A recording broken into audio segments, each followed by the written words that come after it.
Hello, and welcome to the Love Your Work Life podcast. I'm your host, Elissa Shuck. Whether you're going for that next promotion, looking for a job, or making a career pivot, I'll teach you how to navigate it all so you can have the career you want.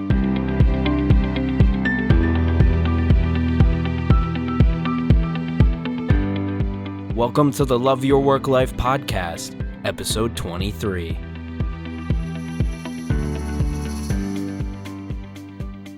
I recently attended a conference for women in tech, and I was a panelist at that conference.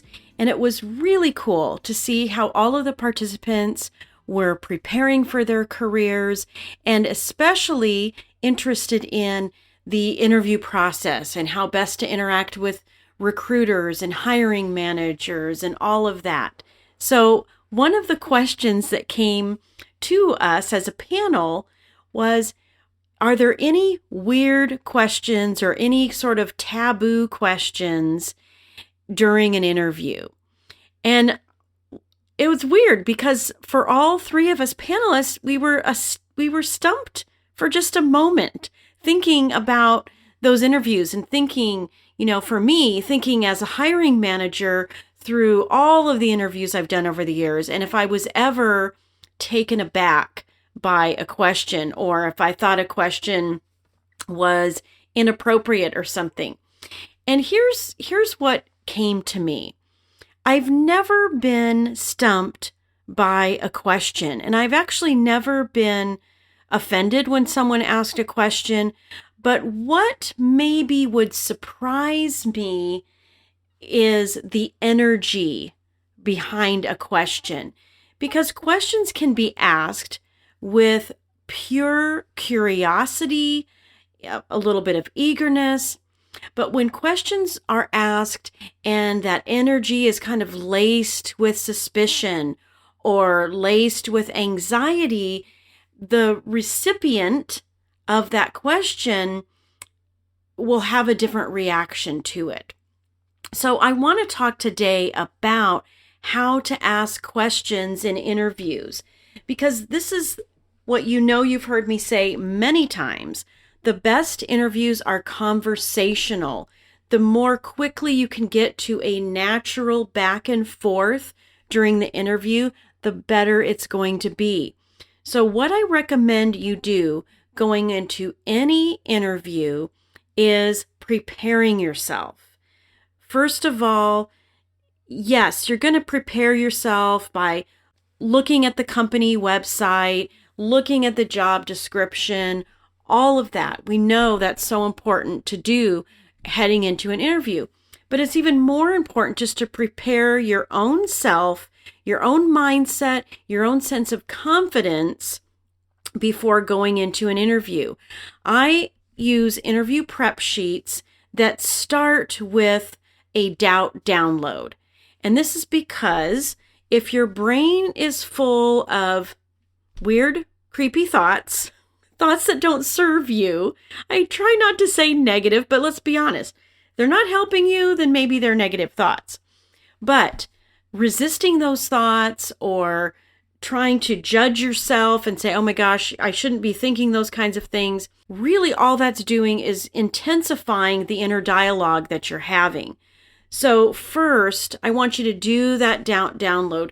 Get all of those weird, creepy thoughts out of your brain onto a piece of paper so that they no longer have power.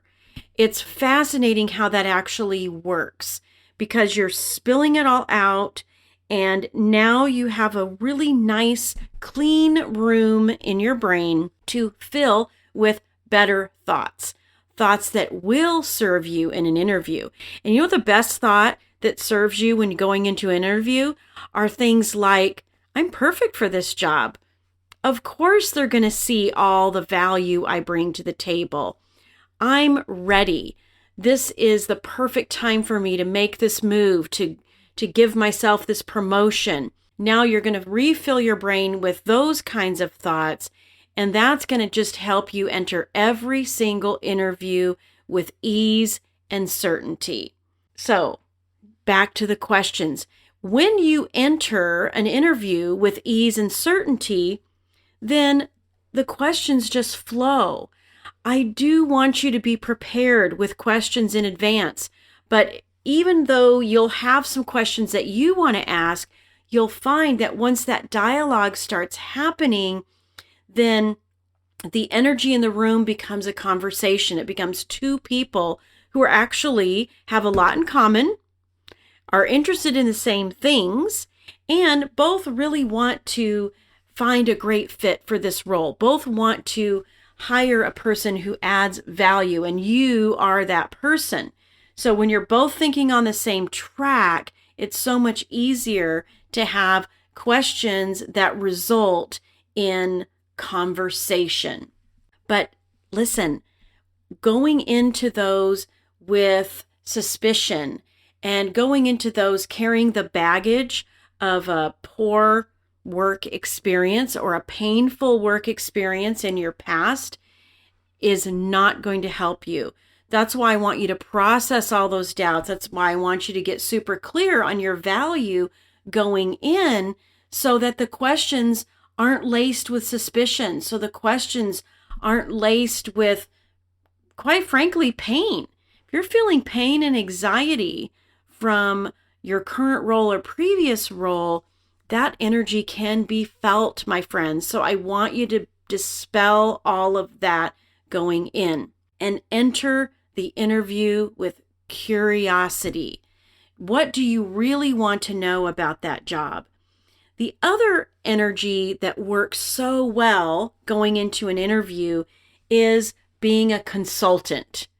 Now you might think, well, wait a minute, I'm not the expert. I need a job. If I wanted to be a consultant, I would start my own business. But here's what's so fascinating is a consultant is there to help. People bring in consultants to ask questions, to find the pain points, and to figure out what it is that they can do to help. All job descriptions are a list of pain points and aspirations. What are the things we're trying to solve, and what are the goals we're trying to achieve? So when you go in with this consultative approach, now you're the person that's helping. You're the person that's the guide who's going to give them a plan for attacking those pain points and achieving those aspirations. That's another great thing to do, because if you've ever had a consultant come into your company or your business, then you know that they're first and foremost investigating, they're inquiring, they're exploring. So when you take this explorative approach and this inquiring approach, suddenly the person on the other side is going to feel like you care, that you actually have a plan for helping them conquer the pain points and elevate the role and help them achieve all of their goals and aspirations for the projects and the customer outreach, whatever the industry is. They're all filled with pain points and aspirations. So being a consultant is another great way to approach it. So I want to give you a list of questions that work really, really well in an interview. Now, I will put these in the show notes, but just know this is one little piece of the How to Market Yourself to Get the Job course that I have on Teachable. I love sharing this because, listen, you've got to get into those conversations first and foremost.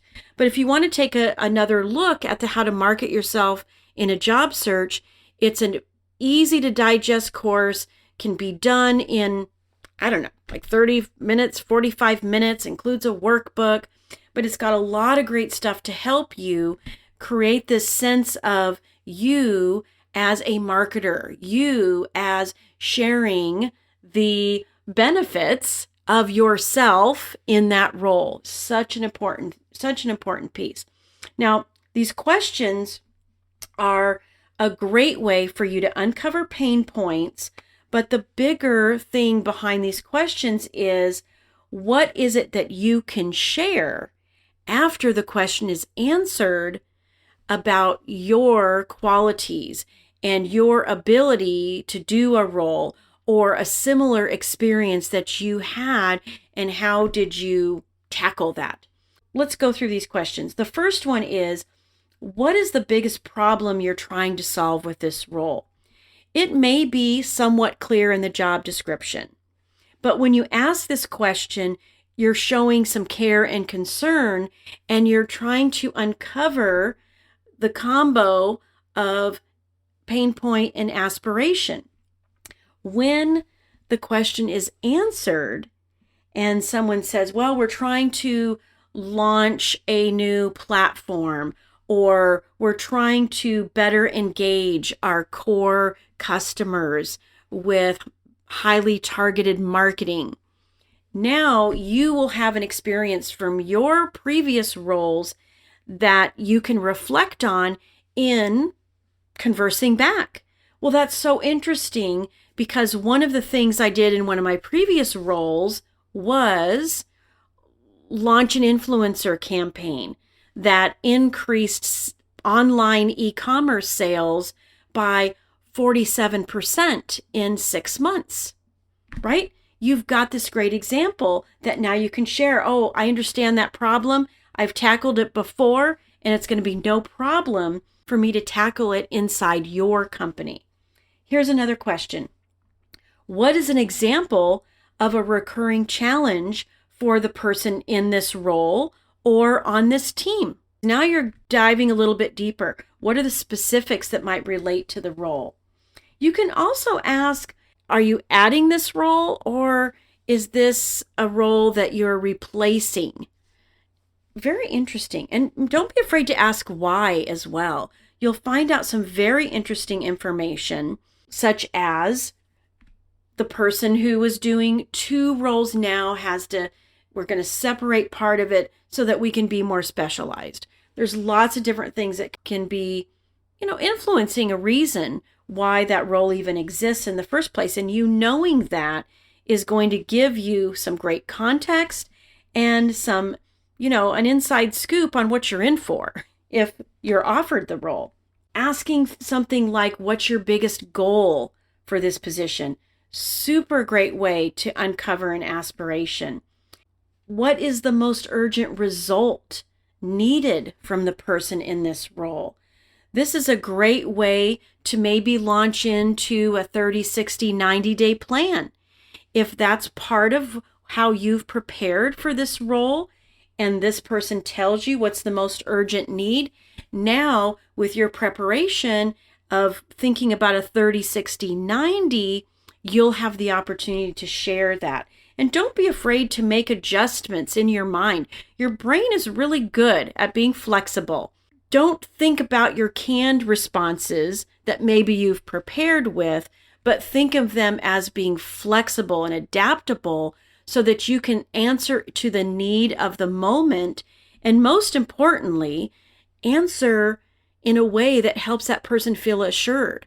It's not all about what you want to say about yourself. It's what does this person need to hear from me to see me as a great candidate for the role, as the best candidate for the role. Another one is, who are the people I'll be interacting with? This is going to give you a sense of the team. This is going to give you a sense of those cross-functional relationships. Now you can use examples of other relationships that you've nurtured and fostered and developed over your career, and how engaging with those folks made sense in the role and helped you achieve more. It's a great way to showcase your behavioral skills of communication and interpersonal relationships. And the last question I'll share with you is, and I love this one, that is, who are the people who are depending on this role for their success?